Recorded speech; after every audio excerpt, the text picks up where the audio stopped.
So welcome to both of you. We are delighted you could join us today to explore this very important question indeed.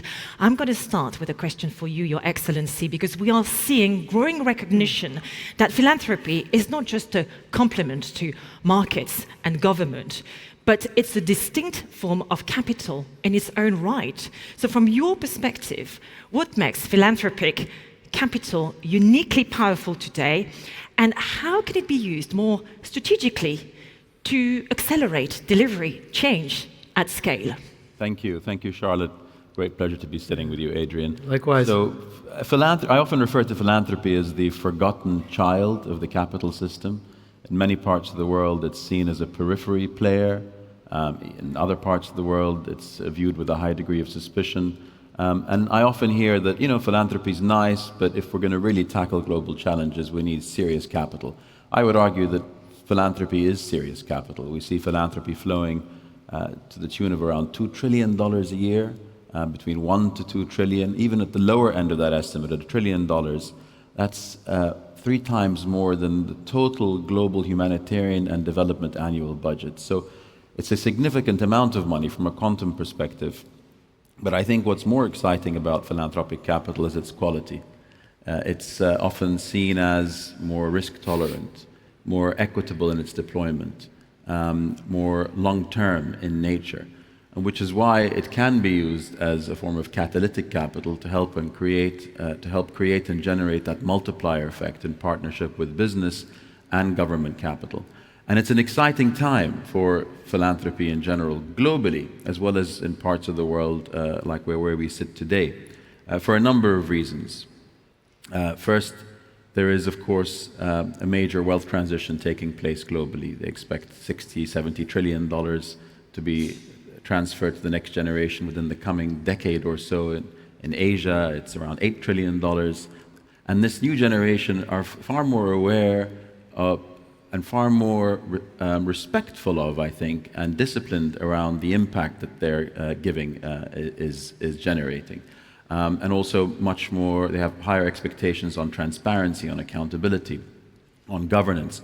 And when you pair that with the technological revolution that's taking place, with all the various tools that are in place that are in many respects making philanthropy go from a one-to-many model, where you have a very wealthy individual giving to many different donors, to a many-to-one model, where with digital platforms today you can have individuals giving relatively small amounts of money but pooling it to generate significant impact to either a single donor or multiple donors.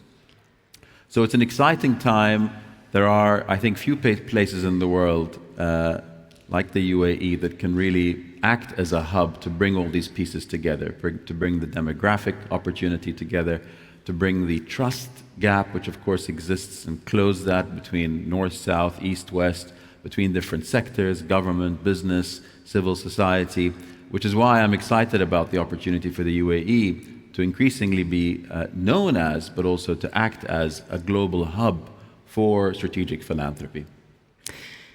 So it's about being very smart in how you put that intentional capital to work, and also making sure that it's trackable. Thank you very much for some great pointers here for this conversation. Adrian, we're going to be very practical with you, because you have been a very passionate advocate of sustainable agriculture and farming for many years now.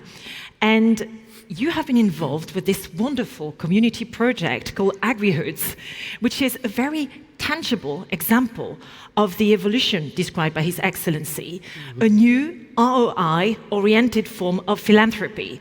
So tell us about its model and how it translates into purpose-driven capital allocation into something very real here, very tangible in terms of results. Yeah, well, AgriHoods are really the cross-section between for-profit real estate and the intangible cultural community aspects. One thing I always look for are what I call YBM, the yields beyond money. It's the ineffable value that you can't quite put your finger on or calculate. So it's the stories that we tell, it's the community that we create, it's the love and connection between human beings. And what I'm finding is that there are things that we can do when we put communities and housing in a farm setting that we can solve a lot of the SDGs. We can solve for food access, health and wellness,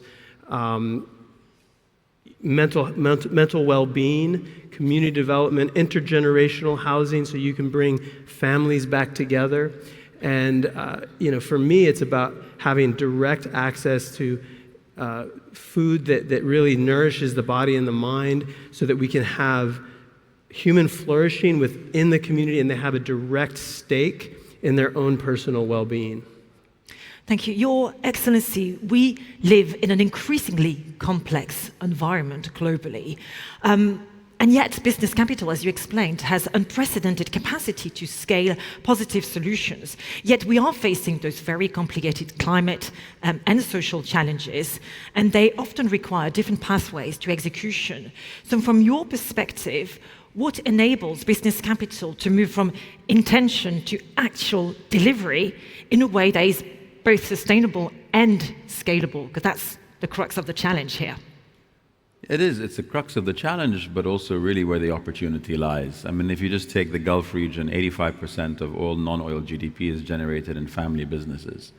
And the good news is, from a sustainability perspective, family businesses tend to think with a much longer time horizon, which is critical if we're going to be addressing many of the existential challenges that we face. One, of course, being related to climate and the environment.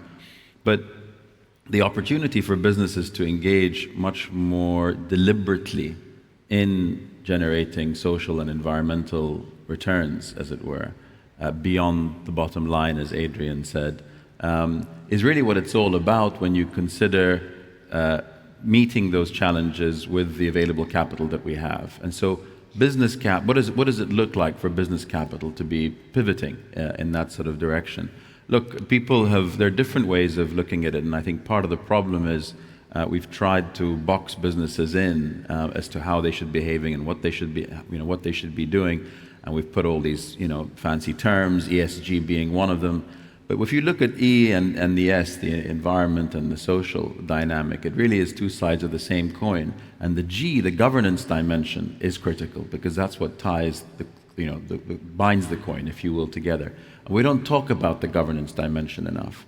And that's absolutely critical if we're going to make sure, again, part and parcel with the wealth transition that's taking place, if we're going to be preserving value and creating value and helping these businesses continue to create both economic returns but also social and environmental returns, we've got to make sure that resilience is key, and that's done through the governance dimension. And that's why about 15 years ago, I worked with partners in the region to establish something called the Pearl Initiative.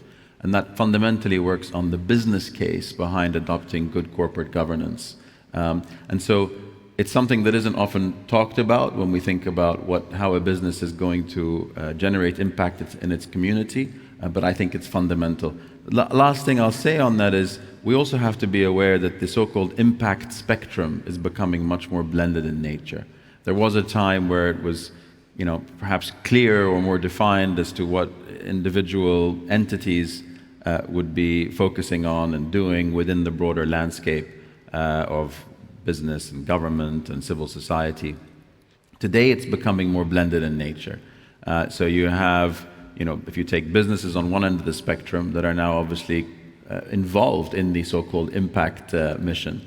And then you have a place in between where it's sort of quasi, perhaps non-profit, but entities that are adopting business models to generate value.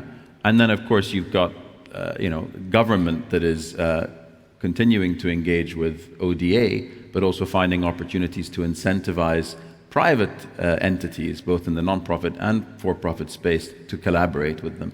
So I think on the one hand, it's exciting as you see that blend happening, but we also have to be aware of the risks where entities can feel that they're being either challenged, there's unhealthy competition that goes in place, that ultimately comes out of overlaps that's happening. And so how do you address that? I think you can only do that with an enabling regulatory environment. And this is critical and key, and especially when you have the advent, again, of many of these technologies, AI obviously being the obvious one, which can exacerbate both the opportunities but the challenges when you have these entities coming together and working on the same mission, as it were.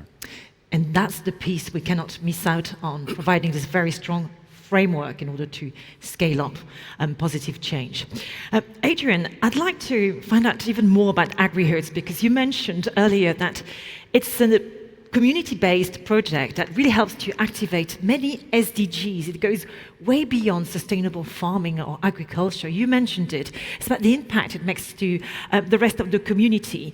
So if you could start with that maybe, and also tell us maybe what needs to change in terms of policy, capital structures, or maybe even mindsets to make sure that this model can be scaled up. How can we see little or big AgriHoods communities all over the planet? Well, I think AgriHoods are a relatively uncharted asset class, and so we're looking to innovate within that and build models that are replicable. Scale, in my mind, is how do you have 1,040-acre farm communities? You know, you want them everywhere, and you want them to be small enough that the people within the community have an ownership stake and a familiarity with each other, so they can take sovereign responsibility for their own community, and also the idea that, like you said, to blend both philanthropy and business within that small little village, that little community. So we'll have a number of businesses, so we'll actually interface with other economies, but we'll also have a number of opportunities for the people within the community to benefit from that, so that they have an ownership and a stake in the profitability of that little community. So if you imagine homes built within a farm setting with businesses that are generating economic value for the community, and then direct access to food for the community, you're basically building a little microeconomy within a small scale that would benefit everybody involved. And I think that's how you scale it, because you're proving out the financial realities. It's basically justifying the whole project within that small environment. Well, it sounds very exciting, and what I'm hearing this is maybe a change of mindset. I mean, often when it comes to intentional capital or philanthropy, in the past we've adopted this sort of, top to bottom approach. But AgriHoods is a very community empowering but also activating project, Adrian. Yeah, well, you're operating, you're actually solving on a very granular, deep level. So I find that if you look at nature, complexity breeds resilience. So you're dealing with a lot of different elements. It's really hard to get a top-down solution that has that level of complexity and granularity. And especially if the human beings, the community is adopting it, you can actually start to innovate within that community, and then they'll adopt it and own it more readily over a longer period of time, so that it'll be a sustainable innovation that lasts and sticks, versus something that's just sort of fluttering on top. No, and what I love about what Adrian's doing and the vision that he just laid out is people often talk about partnerships between they call the PPP, and now there's the PPPP, which is public-private philanthropy partnerships. But more often than not, they leave out the community, right? The stakeholders that are fundamentally the key beneficiaries. And this is a phenomenal way to make sure that the community is there, not just front and center, but across the whole value spectrum. Yeah, I mean, I realized that I thought that I was going to learn about natural ecosystems, and I realized that I'm actually cultivating cultural ecosystems, and it's through that you actually have the best buy-in, because it's important for their families and the well-being of their community. Absolutely.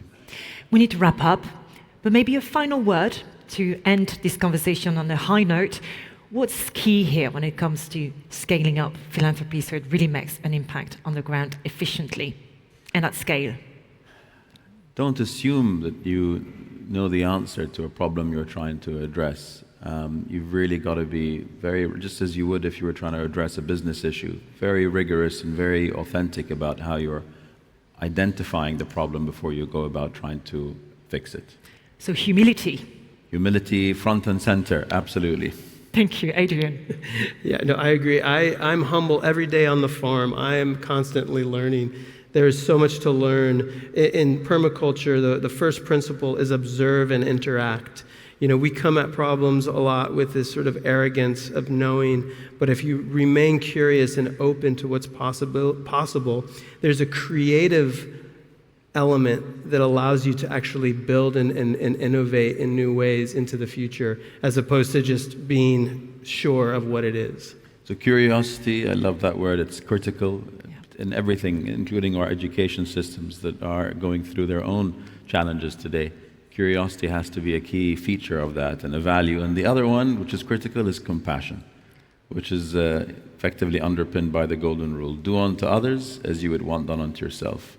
If there are only two things you adopt in what you do and ultimately how you structure the entities that you're building and scaling, it's those two things. Well, huge thanks for your work, first of all, and second, for joining us this morning and giving us so many great pointers as to how you go about it, how you deliver change on the ground. A big round of applause, please, for our wonderful guests this morning. What a brilliant conversation. Thank you.